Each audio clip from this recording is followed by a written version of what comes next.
Can the Prime Minister update the House on the deeply troubling situation in the Ukraine? Mr. Speaker, we will continue to vocalize our concerns, to work with the Ukrainian Canadian community and our allies to take all appropriate actions necessary to encourage the government of Ukraine to move in a positive direction. In a few minutes, 6:30 p.m. Eastern Time, just behind us, the MPs will gather to hold an emergency debate on the situation in Ukraine. Demonstrations began in late November after Ukraine's president backed away from a trade deal with the EU in favor of closer ties with Russia. That's just one aspect of the split in the country that really kind of splits north-south, kind of east-west. Protests have turned into a fight for democratic rights. It's been very violent. Government intimidation and backlash has increased. 3 protesters died in demonstrations last week, and today the country's justice minister threatened to declare a state of emergency. Just recently, I think we've just got seconds ago, the president, Yanukovych, has basically said he might scrap parts of this harsh anti-protest law that would try to be a compromise to avert more clashes. We're not sure what the reaction will be there. But how should Canada respond to these violent clashes? What steps can the government take? Should there be sanctions against Ukraine? The parliamentary secretary to the Minister of National Defence had a motion on this today. James Bezan is with me. So is the NDP's Foreign Affairs critic, Paul Dewar, and the Liberal Foreign Affairs critic, Mark Garneau. Good to see all of you. Mr. Bezan, you brought forward this motion today. All actions are on the table. Let's talk specifically. The opposition all want sanctions brought. What will the government do? Well, we're definitely talking with everyone that has a concern with what's happening in Ukraine, and the concern that Ukraine is going to fall back into a Soviet-styled tyranny. So we are definitely reaching out and working with all like-minded nations to see what type of avenues we can take. So right now, there's a lot of different levers we can pull from a diplomatic perspective, and every one of those levers is at play at this point in time. Okay, so let's talk specifically. What about sanctions? The NDP would support them. The Liberals say they'll support them. Why doesn't the government come forward and give us a position, yes or no, on sanctions? Well, as the motion that we passed in the House today said that we're looking at all options, including sanctions. So how those sanctions come into play is something the government is looking at and has to carefully consider, because we want to make sure that the European Union and nations there that want to see better integration and cooperation with Ukraine as part of the European Union have their issues and concerns are addressed in the way we come forward. What about expediting visas for Ukrainians whose lives are in danger? And again, as I said, everything is on the table and everything is being carefully considered. This isn't, this is a surgery. We're trying to remove a cancer, which is the Yanukovych regime.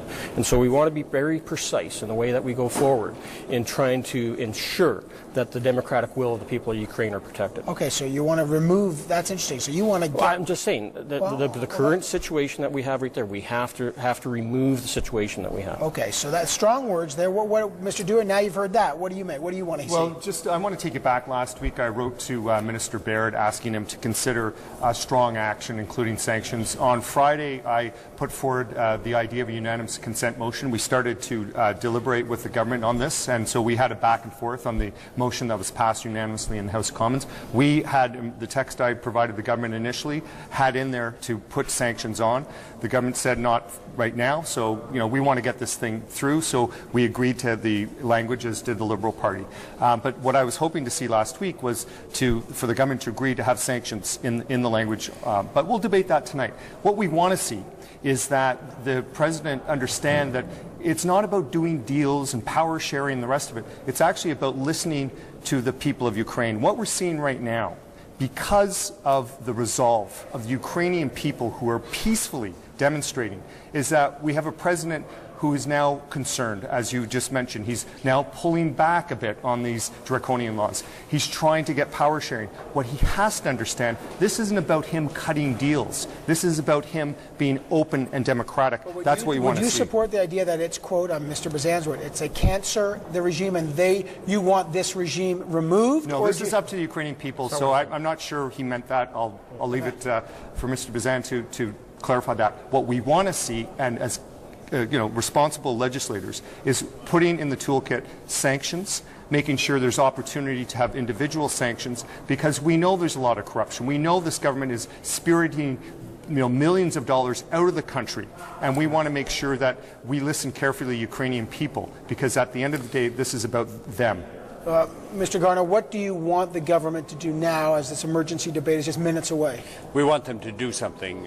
Just simply saying all options are on the table, we've passed that point. We raised the issue of sanctions actually in December. Today we raised the issue in the Liberal Party of visas for people whose lives are threatened, and we also think that we need to try to get some observers into there. But let me be very clear on the question of sanctions so that viewers understand. We're not talking about sanctions against the Ukrainian people. We don't want them to suffer in this. These are specifically directed at Yanukovych and the people who surround him, who are part of his cadre, if you like. That's what we need to do at the moment. It's to direct something that will make it hurt for them. And as for Yanukovych saying today, well, maybe we're thinking about getting those anti-democratic laws off the table.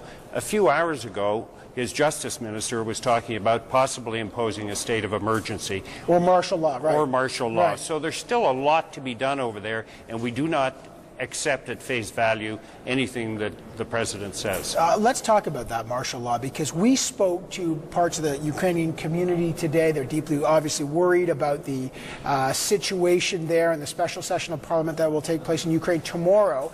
A debate on imposing martial law could take place in Ukraine. The Ukrainian Canadian Congress has called on Prime Minister Harper to pick up the phone and call President Yanukovych. Here's what their executive director, Tara Zalewski, told us here at Power and Politics. Check this out. We'd also like the Prime Minister to call President Yanukovych and to tell him in advance of tomorrow's discussion on the possible imposition of martial law in Ukraine that if they do move forward, that there will be consequences for the Ukrainian government in terms of sanctions and visa restrictions, and that Ukrainian ministers and oligarchs can't continue to vacation and send their kids to school in Europe while they impose martial law at home. Is martial law a red line for this government? Would sanctions or some action take place if there is martial law? As I said, we've already think that things have gone too far. And that's why we have to make sure that the democratic will of the people are respected. And so Prime Minister Harper, Minister Baird, Ambassador Andrew Bennett is over there right now talking to leaders as well as to the religious community. We want to make sure that every step and every possible action can be taken to reverse the decisions that Yanukovych and the Ukrainian Parliament have made. Okay, can you clarify your comments, because you know certainly, you said you know we want the cancer. Let me see. Okay. I'm no fan of President Yanukovych. I can tell. And I'm someone of Ukrainian heritage, yeah. And so I'm quite passionate about this issue. And I was there for the presidential elections of 2010 as an observer. I was there for the parliamentary elections of 2013. And I can tell you, the people of Ukraine never voted for what they're getting right now. And so what is happening has to stop. And that is why the Government of Canada is moving very precisely and will be moving in concert with all like-minded nations to ensure that we can bring about the change and back to respecting democracy and human rights and civil liberties in Ukraine. Really quick, there are obviously some investments, Canadian companies, maybe some mining companies that have big investments from very wealthy Ukrainians who may be in close contact with the government. Will our government, in terms of these smart sanction styles that may be brought in that Mr. Garneau talked about, would you look into any of those folks who are connected to the government and have investments here in Canada, freeze those assets? Anyone that is complicit should be held to account in what's happened on the streets of the Maidan.